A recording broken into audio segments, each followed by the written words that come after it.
계속해서 한국정치아카데미 김만훈 원장을 모시고 여야 정치권 얘기를 좀 더 깊이 들여다보겠습니다. 어서 오십시오. 네. 예.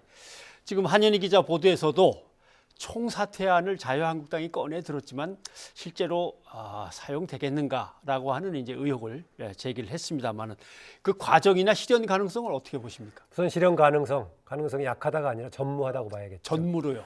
왜 그러냐면요. 현재 한국당은 지금 이제 총선에 사활을 걸겠다고 하는 거 아니겠습니까? 예.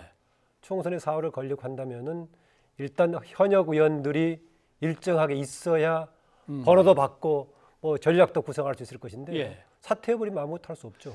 심지어는 최근에 그 비례한국당 만들 때 번호를 2번으로 할 건지 3번으로 할 건지 여기까지 고민했죠. 그것까지 고민하면서 고민했는데 총 사퇴해버린다면은 기득권 정당이 가지고 있는 번호를 부여받는다든가 아무것도 할 수가 없죠. 예. 사실상 전무한 상태입니다. 그러면 사실 비서관, 보좌관들도 봉급도 못 받고 아무것도 못 받는 거 그렇죠. 아닙니까? 당연히 그렇게 되는 거고요. 예. 설령 못한다고 하더라도 사퇴한다고 발표했을 때 이것도 좀 무기가 될 수 있을 것인가 라고 봤을 때는 그렇게 좀 무기가 또 될 것 같지 않아 보입니다. 예. 정말 진짜로는 사퇴하지 않더라도 일단 사퇴한다는 정도로 비상한 각오를 보여준다면은 국민들이 비상한 각오를 인정할 것이냐라고 봤을 때 그것도 좀 아닌 것 같고요. 그렇다고 달리 방법이 있느냐? 예. 또 그것도 아닌 것 같습니다. 아마 한국당이 고민한다면은 총선에서 국민 다수의 지지를 받기 위해서는 무엇을 할 것인가 이것을 가지고 아주 고민을 해야 될 겁니다. 왜냐하면 현재 국회 구조는 이미 295명으로 확정이 돼 있죠. 예. 한국당은 소수로 몰려 있고요. 이것을 뒤엎을 수 있는 방법은 총선에서 지지를 더 많이 받아가지고 의석을 바꾸는 방법밖에 없습니다. 예. 하나 그 사퇴 관련해서요. 그동안에 우리 헌정사에서 보면은 주요 정당들이 이렇게 비상한 각오로 하겠다고 해가지고 당 대표에게 전원 사퇴서를 맡겨서 사퇴하겠다 한 적이 종종 있습니다. 네. 그러나 끝까지 한 번도 간 적이 없습니다. 가까운 예를 하나만 들면은요. 2003년에 최병렬 한나라당 대표일 때 노무현 대통령이 주변 측근들에 대한 특검안을 국회에서 의결이 됐는데 거부했단 거부했죠. 말이죠. 예. 여기서 당시 최병렬 대표가 농성도 하고 단식 농성도 하고 그러면서 당 전부 사퇴서를 받았는데 그래서 제출하겠더니 안 제출하고 끝났죠. 예.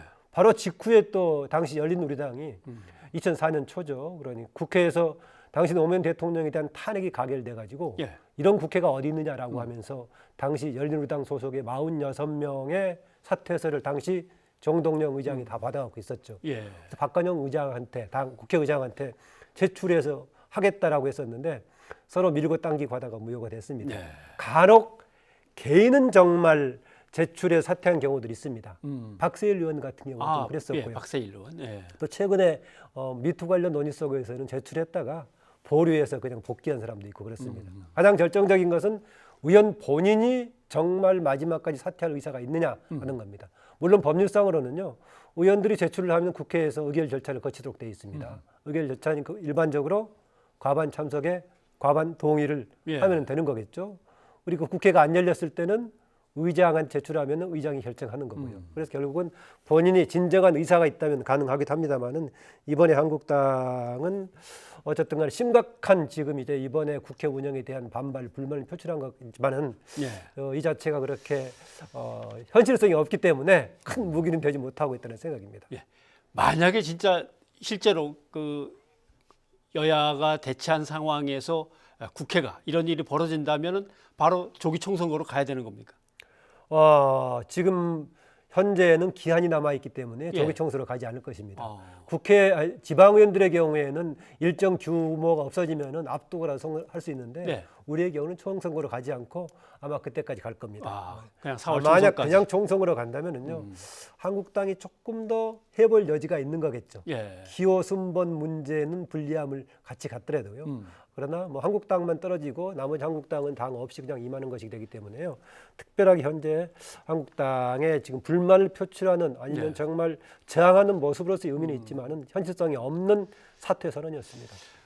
어차피 4+1 협의체라는 게 균열이 생기다가 다시 봉합이 되고 단합이 됐기 때문에 표수 대결에서 참 자유한국당이 어려웠습니다만은 그래도 마지막 그 공수처법 통과될 때 그래도 막 힘으로 충돌하면서 지난번 국회처럼 큰 난리가 벌어지지 않는 거에 대해서 자유한국당의 지도부의 성숙한 모습 좋다라는 그 의견들도 꽤 있었거든요. 예, 그 성숙한 모습도 있었고요. 그 전에 예산안 통과 관련해 가지고 몸싸움 가까운 행동들이 있지 않았습니까? 예, 예. 모 의원은 이제 국회의장을 팔뚝으로 밀어치기도 하고 밀어치기도 이런 했고, 과정까지 예. 있었는데 연거푸 그렇게 된다면은 공식적으로 국회법에 정해진 회의 방해 문제가 적용이 될 소지가 커 예. 보입니다. 한 번은 그렇게 했지만은요. 그래서 거기까지는 좀 나가지 못했던 것 같습니다. 네. 그러다 보니까 한국당은 권은희 의원이 제출했던 수정안에 대한 가능성이 있으면 임할 거고 거기에 대한 가능성이 없으면은 임하지 않을 거로 생각했죠. 그런데 권은희 의원안이 부결되니까 윤수아 의원 제출했던 4+1 쪽에서 제출했던 쪽은 부의됐을 때 나가버렸죠. 예. 보기에는 아무튼 뭐 장외투쟁, 국회 거부, 거기다 삭발, 단식 좀 이렇게 격한 투쟁 방법들을 써가지고 어떻게 보면 개혁 법안들을 계속 발목 잡는다는 인상을 주어왔기 때문에 자유한국당으로서는 이제 크게 유리할 게 없는 상황이었는데 지금이라도 총선을 향해서 일로 매진해야 될 때가 아닌가 싶긴 합니다. 예, 그런 게 자유한국당에 어려운 점이 있습니다. 뭐냐면은요, 밖에서 장애투쟁을 했을 때 가장 최종적인 무기는 결국 국민의 지지 아니겠습니까? 예. 그런데 아주 소수당일 경우에는 장애투쟁을 해서 주목받는 것 자체만으로도 의미를 두고 정치활동을 예. 할 수가 있습니다. 그러나 지금 한국당은 스스로 집권하겠다는 제1야당의 입장에 있기 때문에 장애투쟁을 하더라도 그게 국민 다수의 지지를 받아서 뭔가 총선이 어느 쪽에 예. 가야 되는데 그 효과까지는 보지 못했습니다. 소수의 지지층 집계로식은 있었지만요. 그 점에서는 집권을 겨냥하는 제1야당의 딜레마가 있긴 합니다. 근데 수사권 조정안, 검경 수사권 조정안이 남아 있는데 이것 처리도 뭐 자유한국당은 마땅히 막을 방법은 없겠습니다. 마땅히 막을 방법도 없기도 하지만은요. 예. 상대적으로 그 앞에 지금 이제 필리버스터의 대상이 됐던 선거법 개정이라든가 예. 또 공수처만큼은 당대당의 치열한 반대와 이렇게 저항이 있는 그런 사안은 아닙니다. 당하고 상관없이 과연 그 검찰에 관한 권력을 어느 정도 부여할 것인가 이런 정도 문제가 있습니다. 예. 어떤 면에서는 만약에 공수처법이 아직 국회에서 통과가 안 됐다면은 한국당은 검찰의 수사권을 상당 부분 경찰에 넘겨줄 용의도 있었습니다. 그동안 주장해왔던 것이 검경 수사권 조정만 잘하면은 예. 과도한 검찰의 독점권을 해결할 수 있다. 검경 수사권 조정만 잘하면 되는 것이 왜 또 하나의 기구를 만들려고 하느냐 문제 제기했던 거 아니겠습니까? 예. 그래서 거기에 따른 여러 가지 문제 의식은 있겠지만은 앞에 나왔던 선거법 개정이라든가 지금 공수처법만큼 치열하게 당대당으로 저항할 사항은 아니다. 그렇게 안다. 봅니다. 예. 근데 민주당에서 좀 금태섭 의원 같은 경우 네. 여기에 대해서 유일하게 기권표를 당내에서 던졌기 때문에 이런저런 뭐 홍역을 치르고 있는데 국회의원이 소신껏 기표할 수 있는 건 아닙니까? 그렇습니다. 국회의원들이 당선되고 나서 국회에 선서를 합니다. 예. 국회법에 정해져 있습니다. 24조에. 거기에 뭐라고 되어 있냐면 국민의 복리를 위해서 또 국가 이익을 우선으로 해서 양심에 따라 직무를 수행한다라는 예. 것입니다. 그러면은 당론을 따를 것인지 개인이 행동을 할 것인지 판단 기준은 뭐가 되겠습니까? 당론을 따르는 것이 국민과 국가 이익에 도움이 될 것인지 예. 개인이 행동하는 것이 도움이 될 것인지 판단해야겠죠. 그런데 또 하나 우리 국회의원들이 규정하는 게 있습니다. 본인들이 그렇게 하는 것이 당선에 도움이 될 것인가 말 것인가 예. 이 판단이 있는데 당선이 두 단계가 있습니다. 하나는 당에서 공천을 받는 거죠. 예. 만약에 그 행동이 개인 행동이 당의 공천에 지장이 있을 때 어떻게 할 것인가 본인이 상당히 고민이 있을 거고요. 그렇겠죠. 또 하나 본인이 봤을 때 국가적으로는 이렇게 하는 게 바람직하다라고 생각하는데 지역 구민들의 상황으로 봤을 때는 조금 아닌 것 같다는 고민이 있겠죠. 예. 그래서 이런저런 판단이 아마 가민해서 판단할 거고요. 하나 더 말씀드리자면요. 정당 정치의 풍토에서 우리나라가 상당히 당의 규율이 강한 편입니다. 예. 다시 말하면 당론에 따르지 않으면 좀 문제가 되는 것처럼 인식하는 경향이 좀 강합니다. 상대적으로 당 기율이 좀 약한 나라가 대표적으로 예. 미국 같은 이런 나라들입니다. 그런데 앞으로 어떻게 할 것인가라고 본다면은 저는 정당으로 뭉치긴 하되 좀 당 기율은 완화되는 네. 좀 뭔가 개별적으로 여러 가지 다양한 역할을 할 수 있는 이 풍토로 가는 게 맞지 않냐. 그런데 현재까지는 그렇고 더구나 민주당은 과거에 뭔가 트라우마가 있기 때문에 예. 당내 조금 이견을 제시하는 하하. 그런 분위기가 약합니다. 예. 당내뿐만이 아니라 주변의 적극적인 지지 세력도 음. 이견을 제시하는 쪽에 대해서 SNS 댓글로 난리치는 거 아니에요? 용서받지 못할 자 이렇게 네, 되는 거죠. 이번의 경우도 예. 아마 금태섭 의원 엄청 고생했고요. 같은 당 소속의 금태섭 의원뿐만이 아니라 다른 당 소속인 김동철 의원의 경우도 굉장히 댓글을 많이 받고 이런 뭐 소속이었습니다. 그래서 예. 아마 같은 바른미래당 소속 중에서도 호남권의 지역 기반을 둔 의원들의 경우에는 상당히 고민했을 겁니다. 예. 그래서 공개적으로 반대를 표명했던 바른미래당 소속의 세 분의 행보가 달랐죠. 예. 박주선, 주승용, 김동철 세 의원이 둘 다 중진 세 분 다 중진 의원인데 예. 공개적으로 반대 표명했지 했는데. 않습니까?